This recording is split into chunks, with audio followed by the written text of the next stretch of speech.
It's not really an interview. Uh, I came to podcasts about 5 or 6 years ago through like Joe Rogan. Have you heard of Joe Rogan? He's the UFC guy. Mm.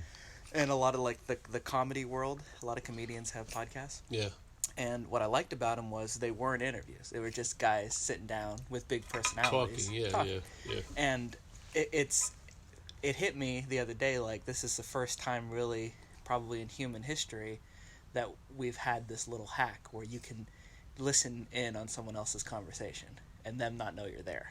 If you look at the history of humanity, people were always talking and cognizant of the audience and the environment around them. And now, when you record something, like I have like 200 listeners, I don't even know who they are. I know who like 6 of them are. Yeah. People are subscribing and tuning in and listening. So something about my little predilections and what's interesting to me, people are interested enough in the same stuff, they tune in and listen. That's what it was for me. So I know it's like another form of infecting communication. Yeah, exactly. Yeah, I really do look at it as an art form, actually. Like, really good podcasting is like, the same as good poetry or good, whatever. Yeah. Because, cool. And at its best, it's exponential. You're recording now, I'm right? recording. Is that all right? I'm a wise one, bro. Yes. Oh, I was going to catch you saying something before you knew it was on. No. Let me turn this off. At its best, it's exponential in that maybe what I bring to the conversation, what you bring to the conversation, a third cooler thing comes about. Oh, yeah. You know what I'm saying? Yeah. At its best. Yeah. If the chemistry is right. But yeah. So that's really it. And I really have actually been inspired. Well, first off, let me say, it's basically the Paul Hedderman, it's the Zen Bitch Slap Fan Club podcast, because I'm always talking about stuff that's in the message. Oh, yes. Good. Wow. And it's because I'm talking about what's interesting to me, and at this point in my life, it's kind of. I fell in this lesson. You kind of set yourself up there. All right. As long as you're comfortable. Yeah. I'm talking about what's interesting to me, and I just can't help but continually see how it pertains back to the message. Yeah. Yeah. Thank you. Thank you. No. So I sat and talked with Keith from. Oh, you did. And I sat and talked with Mike.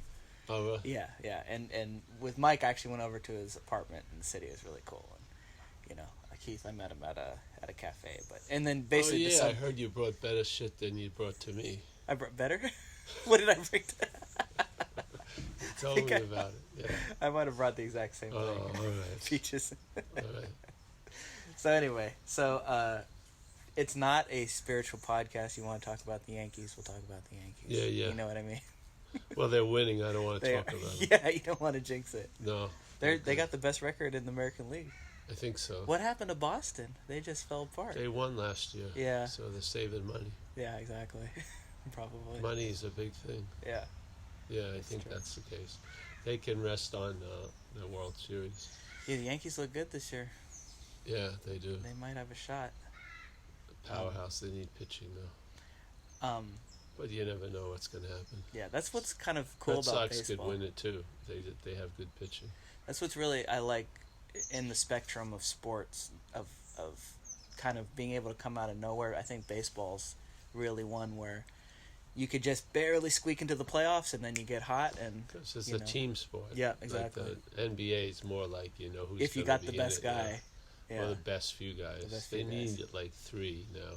Yeah. If you got 3 really good guys. They're trying to get 3 of their friends with them, and then they think they win the championship. Yeah, it's funny. It's like on a whole new level now. Like this off season's been nuts. It's just like they're all making backdoor calls. Hey, I'll see you at so and so. That's right. Got your word for it. It's like almost like mafia. It's like they run in the league. Yeah, I know. The it's power such a shifted. small little thing. Yeah, the power's really shifted to the players. It seems like in NBA at least. Oh yeah, for sure. But the NBA is different than basketball.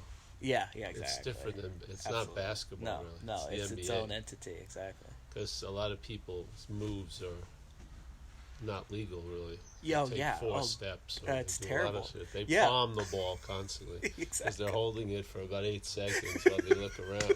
So it's all palming. That's what I've heard. A lot of basketball coaches that teach like middle school say they tell their kids don't watch the NBA play because you're going to get so many bad habits that you Yeah, think you're going to yeah, be able to get away with yeah, yeah. in eighth grade, and you're not. They're going to whistle you every time. Yeah, exactly. So they have their own. Yeah. Some were famous for taking 4 steps. I think the guy from the Yeah. Knicks, the big guy, he Taking always four walked. step every time. Yeah. They just never say anything. Yeah, well, you're in the league enough. They give you, they give you some leeway. Yeah, for sure. And the refs have a huge effect on the Yeah, NBA. absolutely. Yeah. Years ago, I was in Australia, and the Lakers were playing Seattle Supersonics, and the Australian announcers were just saying it as it was. They were just throwing the game for the Lakers. Yeah, really? Yeah, unbelievable. They called like 18 fouls Yeah. the last 5 minutes against geez. Seattle. Something like that. That's what's funny when you get an outsider, like, so they're Australian, they're not within our culture. This is very much, I can't help but see everything through. We're giving everything all the meaning all the time. And like, that's just another example is they're outsiders, so they can clearly see objectively they're throwing the game, right? But when you watch it from an NBA announcer, they're believing all the bullshit. Like, oh, they sure are making a lot of fouls. Well, yeah, and also if you're a fan, you don't want to see it. Yeah, exactly. Oh God, if you're a Laker fan, you don't see it. It's so funny. I feel like well, it's all perceived blindness based on where you're at. Yeah. People really can bullshit themselves. Yeah. Well, of course, the only way you can travel here, as a person that has good and bad hanging over it and everything, is to have a story, really. Yeah. So sometimes when the story's pulled out from on you, it's crushing for the mental state because their whole rationale for giving them a sense of okayness was based on rationalizations. Yeah, And then it's a someone house of points it cards. out to them or they get confronted with it, it's very upsetting to the system. So Yeah, that was the experience here for this action figure story in time when I things really started blowing up for me when I found your message. no, it's not my message. Not your message. Yeah. The A message. message, yeah. A message that really it speaks and It's hits. a message, and now it's the message for you. Yeah, it has become the message. There's giving it the meaning. Well, But, yeah. Well, can't get out of this. I can only reference to that which I've referenced it before. Yeah. You know, but I think I've said it to you a couple of times. It was a feeling of mortal terror because the action figure saw that its story was completely constructed, that everything's okay, we got it all together, was a house of cards. Yeah. And when it fell, the illusion of it was like, well, maybe we can rebuild it back up and reinforce it, and that was just seen as total bullshit. And you're sort of left, like you said, you're left to your own devices. Yeah. You know, and they're not yours. And you can see it's not your devices. But remember, that also is part of the dreaming, is this aspect. The whole story. So when it looks like you're coming to, that's also part of the dreaming. Yeah. It's because you're coming to from something. Exactly. So, yeah. It's putting space and time into. Yeah, it can't help it. Yeah, exactly. This is the narrative. Mm-hmm. You took space and time out, there wouldn't be any narrative. Yeah. Then it's just upon having never left. That's right. It's the beginning and the end of the story. That's right. So, yeah. But this is, and I'm glad that I'll get this recorded because I've said it to you personally many times that the message is, it's the cleanest, clearest, to the point that I've ever found by far, and it's the only one that the mind can't really get and rationalize, and that is its value to me. Is it really does go over the head. The mental activity can't grab it and make any sense of it. And the only, and I was talking to Keith about this the other day, the only reason the action figure even has an idea that it's beneficial is it sees the fruits from Yeah, the tree. yeah, for sure. You know, Yeah, and like you say a lot, and I really love this. I've never really heard anywhere else. A higher power of its own understanding, as yeah, opposed to my yeah, own understanding. yeah, And I can just see the fruits. I see that I'm traveling lighter. I see that where I used to lose my shit, now it's like what used to be feeling like an anvil hitting me is now a feather. yeah, yeah. It's good. Because of seeing, and so seeing the fruits of that tree, I can go. I don't need to. It doesn't need to be a higher power of my understanding.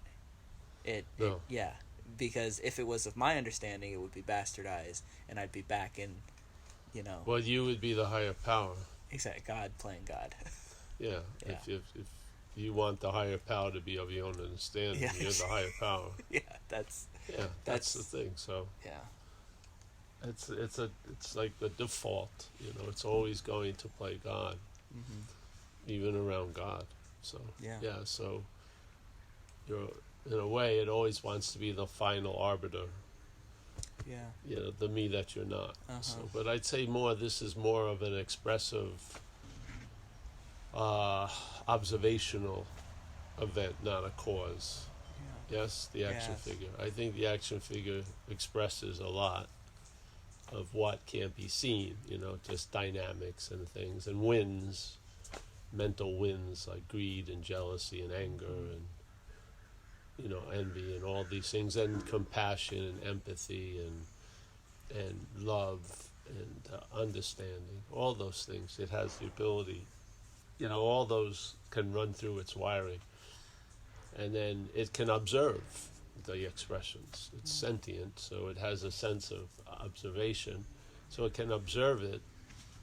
And but it's nice to see it's not the cause. You know, the Yeah. cause is already in function mode, and you're basically the end of the line, really, Yeah. to where the cause expresses and observes and gives meaning. So, yeah, it'd be nice to instead of being the cause at the after, you know, realizing the after can't be before, so you'll have a sense of cause, you know, Yeah. not of your own understanding.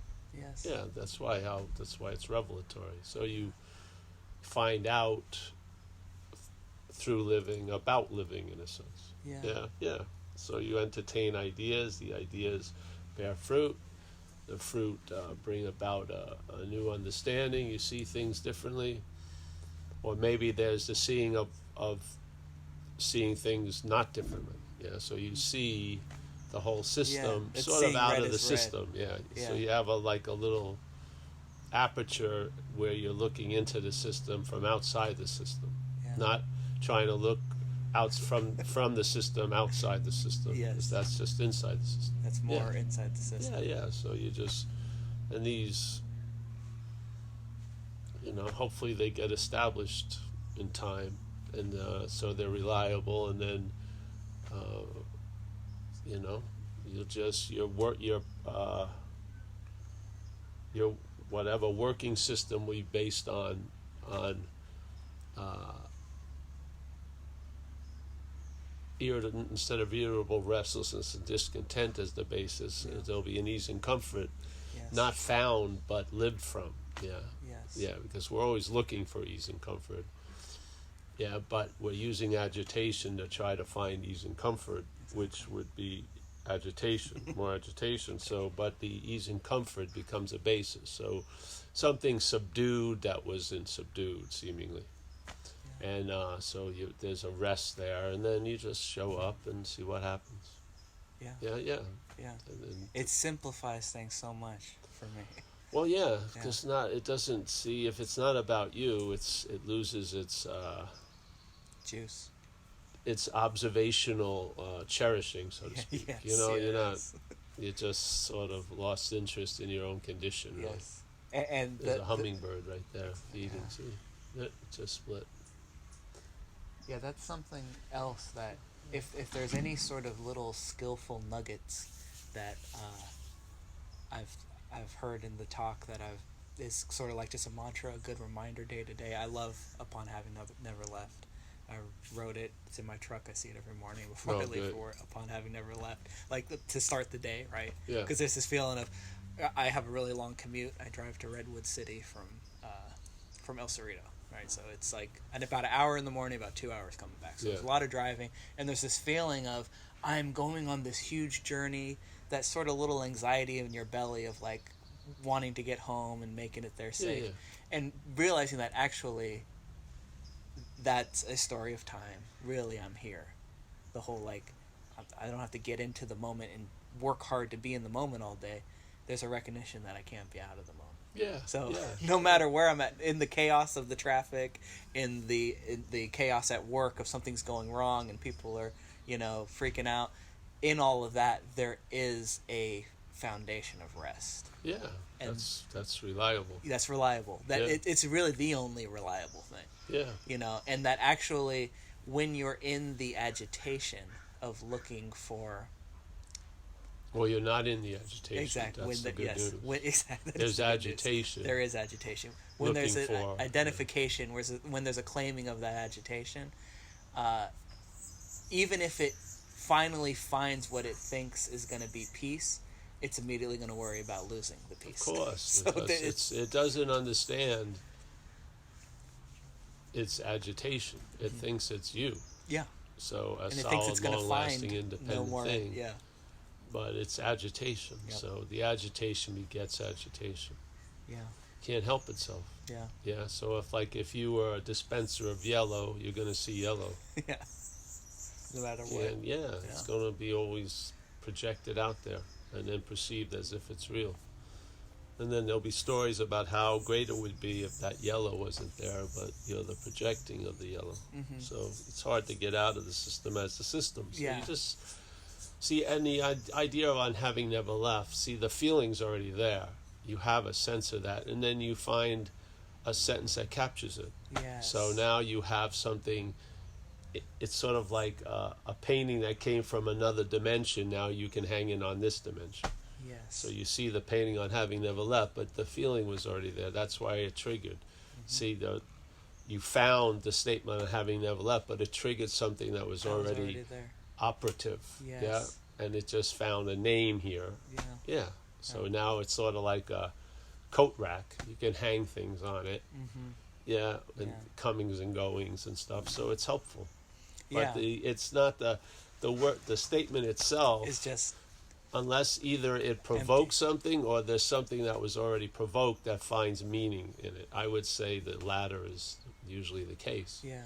So if people are in things are happening, and then they find ways of like a very short, crisp statement that captures a whole lot. Yeah. And so now they have those in their life instead of 800 pages trying to imply something that they're not really feeling. Yeah. A feeling that finds a little 5-word sentence that captures it. Yeah, it's a lot more A skillful huge translation. feeling that gets captured by a simple little thing, Yes. not a large dissertation. Uh-huh. Yeah. Yeah.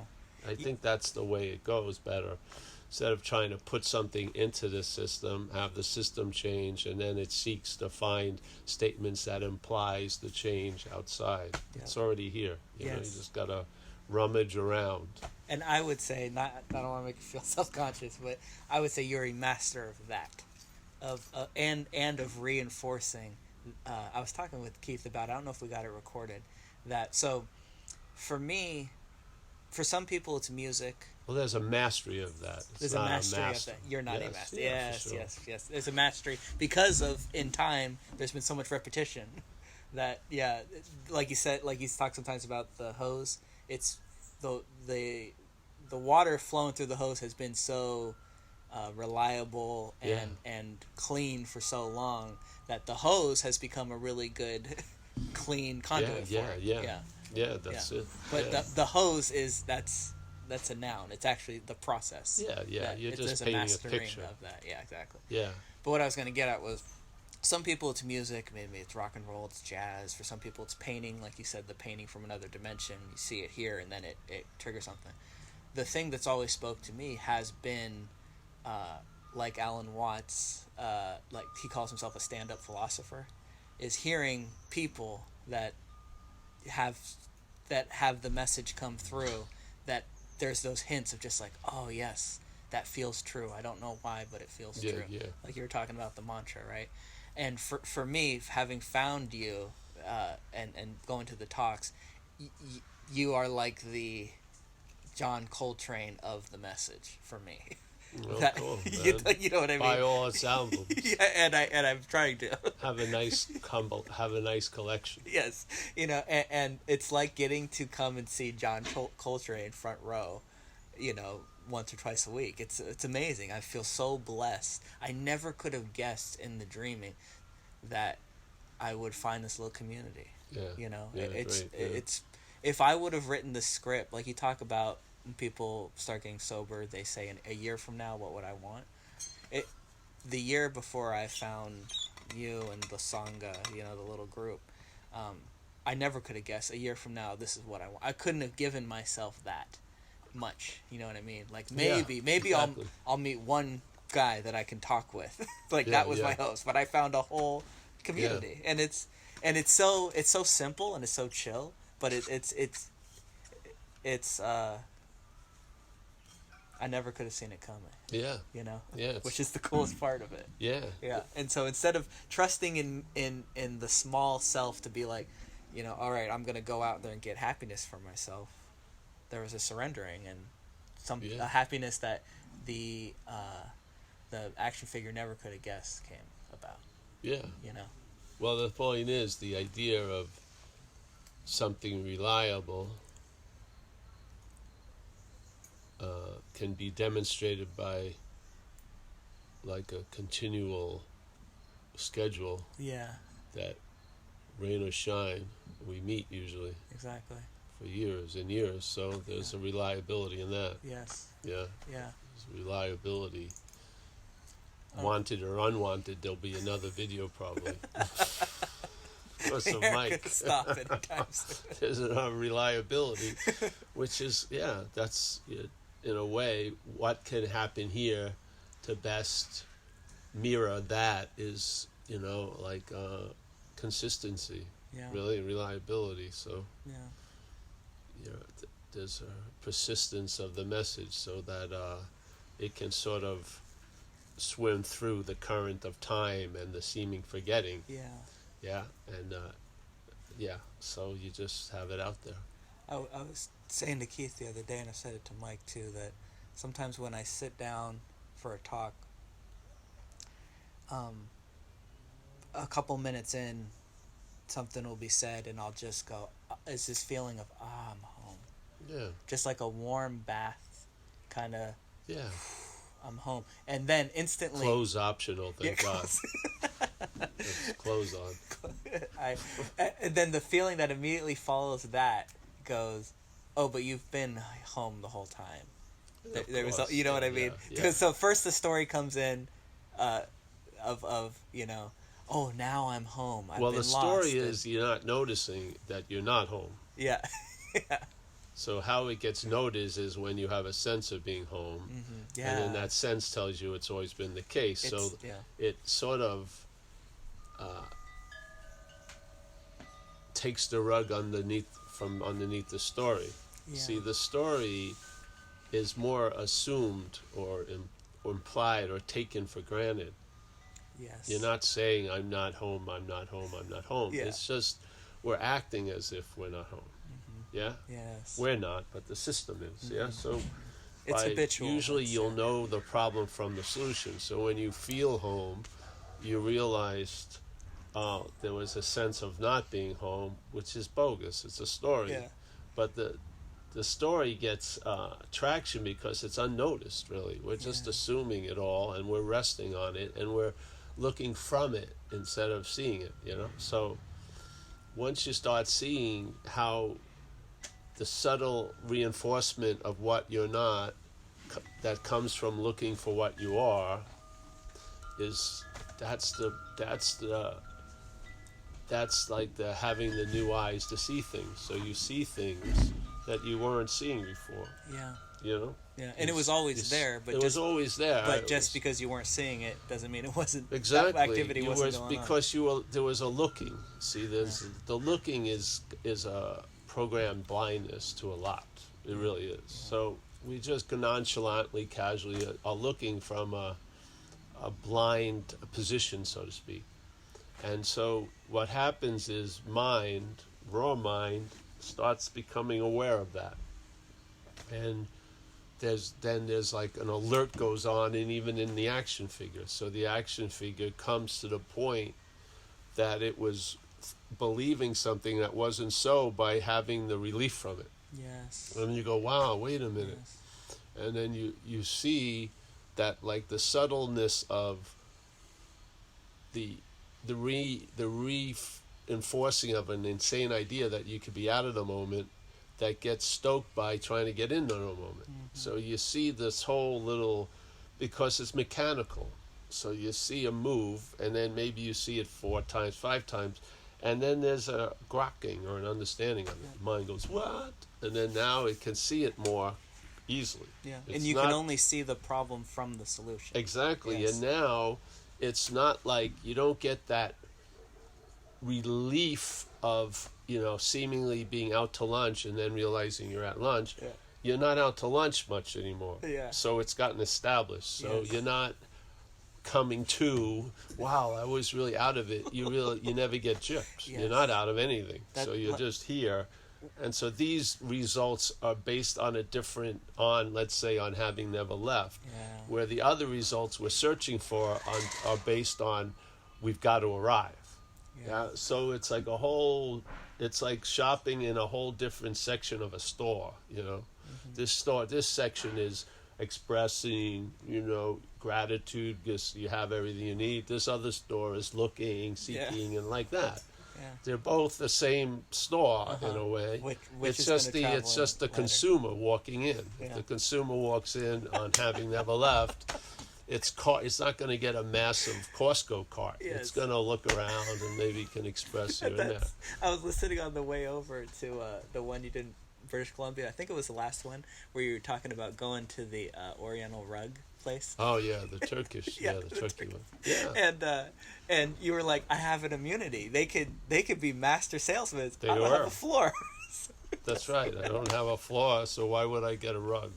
Yeah. Makes no sense. Yeah. So that's the whole point. That's so like the 2 stores. A new common sense Yeah. is established, Yes. which is you're clear what you're not in and what you're not out of. Yes. Yeah, it's just simple. I mean, it's not difficult. No. And so therefore you're not trying to get out of what you're not in, and you're not trying to get into what you're not out of. Yes. So can't get out of an imaginary place. this is in the mental movement. Yeah. The body is just the pawn on the game, but the mental moving has gotten a little corrected by, it's not trying to get out of what it's not in. Yeah. And it's definitely not trying to get into what it's not out of. Yeah. So that implies a whole lot, because now the horse is in front of the cart. Mm-hmm. Blue is blue, red is red, as Zen would say. You recognize clearly things. Another beautiful metaphor I've heard you use is you're at the door. You don't miss any deliveries.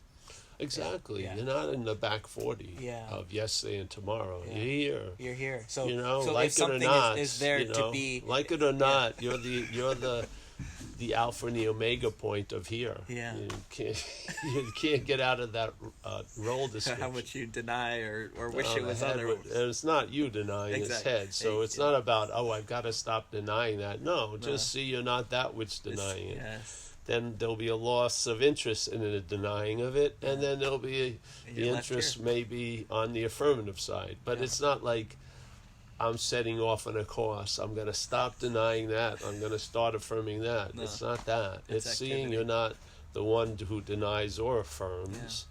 Yeah. And then there'll be a dispersal of interest and attention. Yeah. And then see what happens. That's all. And then if it seems to work, just lean that way. Yeah. Yeah, and yet, can you lean that way or not? You could go into all this stuff, but basically, if you believe you're leaning left and the bike goes left, you lean right. The bike just lean left, then yeah. What do you mean? And then, really, ultimately, like I've heard you say before, it's fine. Yeah, you can ask. Yeah. We're good. Okay. Some disturbance just walked by while we were. I wouldn't call it a disturbance. While we were. Go pick up some tomatoes. While we were whatever. I was thinking I was going to hold on to it, but I lost it. But I think that's coming up on a half hour anyway. All right. One thing I was going to say was on the talk coming over here, you were saying how the 50-watt light bulb having to do 100 watts come through it. Yeah. It's rough. It'll burn it out pretty quick. So I know you it already... goes on and on and on. It goes on and on. So that's why I know you have a talk later today. I don't want to burn out the this light is bulb. nothing. No, I mean, you have to throw in getting up at 3 a.m, Okay. driving to the airport, taking a flight, having the person be late picking you up, driving insanely to the ferry, getting on a ferry to get over to Victoria, then Jeez. hours And then a 2-hour of talking and before talk, and during new talk, ones with questions after dinner. So by around 12 at night, the filaments are a little fried. Speaking of, let's troubleshoot your little thing. All right. Yeah. Okay. Thank you, Paul. I appreciate it. Oh, you're welcome. ZenBitchSlap.com. Check them out. We'll do it again sometime.